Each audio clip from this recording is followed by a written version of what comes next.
আসসালামু আলাইকুম ভিউয়ার্স, আশা করছি সকলে ভালো আছেন। আজকে আমাদের আলোচ্য বিষয় থাকবে পাশ্চাত্য সাহিত্য তত্ত্বের একটি গুরুত্বপূর্ণ টপিকস অ্যারিস্টটল। অ্যারিস্টটল একাধারে একজন বিজ্ঞানী ছিলেন, কবি ছিলেন এবং দার্শনিক ছিলেন। প্রথমে আমরা অ্যারিস্টটলের জন্ম সম্পর্কে জেনে নিই।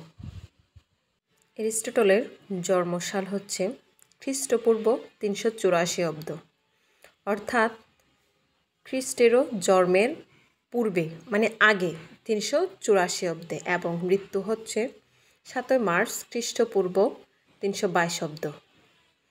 এরপর আমরা অ্যারিস্টটলের জীবনী সম্পর্কে জানব। অ্যারিস্টটলের জীবনী সম্পর্কে বলতে গেলে তার জন্ম হয়েছিল গ্রিসের স্তাগিরা নামক একটি জায়গায়। তার শিক্ষক ছিলেন প্লেটো এবং শিক্ষার্থী ছিলেন আলেকজান্ডার দ্য গ্রেট। তিনি পেশায় একজন বিজ্ঞানী, দার্শনিক এবং শিক্ষক, প্লাস তিনি একজন কবি ছিলেন এবং সাহিত্যের সমালোচক ছিলেন। অ্যারিস্টটলকে কিন্তু সাহিত্যের সমালোচকের জনক বলা হয়। অ্যারিস্টটলের দর্শন সম্পর্কে জানবো এবার আমরা। অ্যারিস্টটলের দর্শন হচ্ছে দুই ভাগে বিভক্ত। একটি হলো বাস্তববাদ বা রিয়ালিজম। তিনি বিশ্বাস করতেন যে বস্তু জগৎ বাস্তব এবং তা অভিজ্ঞতার মাধ্যমে জানা যায়। এবং 2 নম্বর দর্শনটি হলো কারণ তত্ত্ব। কারণ তত্ত্বের মধ্যে 4টি কারণ আছে। একটি হলো বস্তুগত কারণ, আরেকটি রূপগত কারণ, এবং 3 নম্বর কার্যকারণ, 4 নম্বর চূড়ান্ত কারণ। তাহলে আমরা অ্যারিস্টটলের 2টি দর্শন সম্পর্কে জেনে গেলাম। এরপর আমরা আসব সাহিত্য তত্ত্বে অ্যারিস্টটলের অবদান সম্পর্কে। প্রথমে সাহিত্য তত্ত্বে অ্যারিস্টটলের অবদান সম্পর্কে বলতে গেলে আমাদের যেই কথাটা অবশ্যই বলতে হয় সেটি হলো অ্যারিস্টটলের পোয়েটিক্স গ্রন্থ। পোয়েটিক্স শব্দের বাংলা প্রতিশব্দ হলো কাব্যতত্ত্ব। এটি সাহিত্য বিশ্লেষণের একটি প্রাচীনতম গ্রন্থ।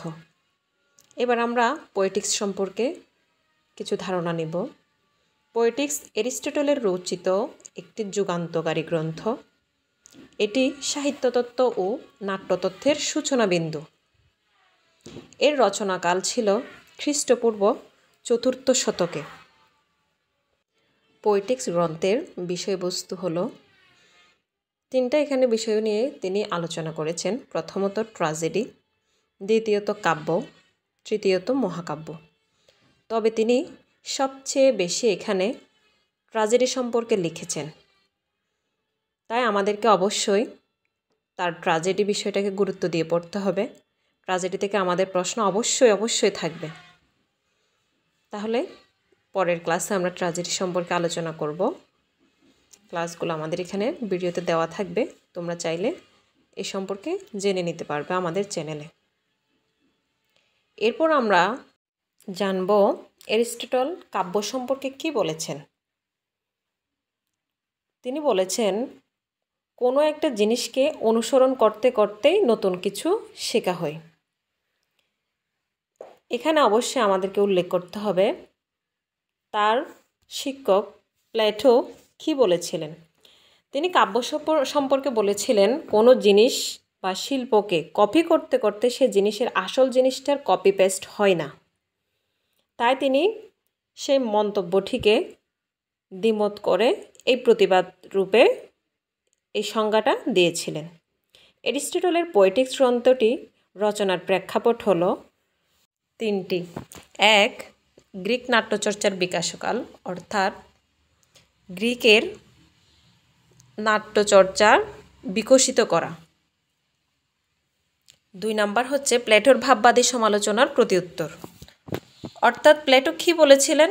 তিনি বলেছিলেন কোনো জিনিস বা শিল্পকে কপি করতে করতে সে জিনিসের আসল জিনিসটার কপি পেস্ট হয় না। অর্থাৎ তিনি এখানে নকল কথাটিকে উল্লেখ করেছিলেন। প্লেটো নকল কথাটি উল্লেখ করেছিলেন, তারই একটি প্রতি উত্তর তিনি এখানে দিয়েছেন যে কোনো জিনিস কে অনুসরণ করতে করতে কিন্তু নতুন কিছু শেখা হয় এই তথ্যের মাধ্যমে।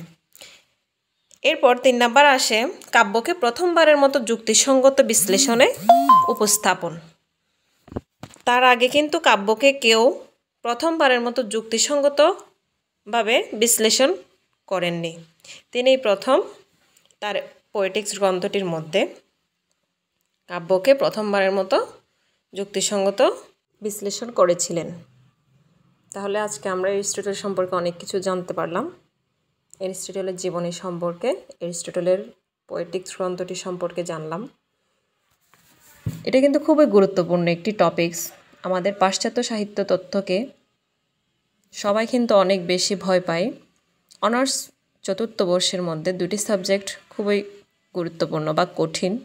সেটি হলো প্রথমত ধ্বনিবিজ্ঞান আর হচ্ছে পাশ্চাত্য সাহিত্য তত্ত্ব। তাই সকলে চেষ্টা করবেন প্রথম থেকেই, অর্থাৎ চতুর্থ বর্ষের শুরুর থেকেই কিন্তু পাশ্চাত্য সাহিত্য বা ধ্বনিতত্ত্ব 2টি সাবজেক্টকে গুরুত্ব দিয়ে পড়ার। ধন্যবাদ সকলকে।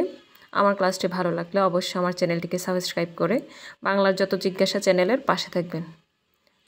আসসালামু আলাইকুম।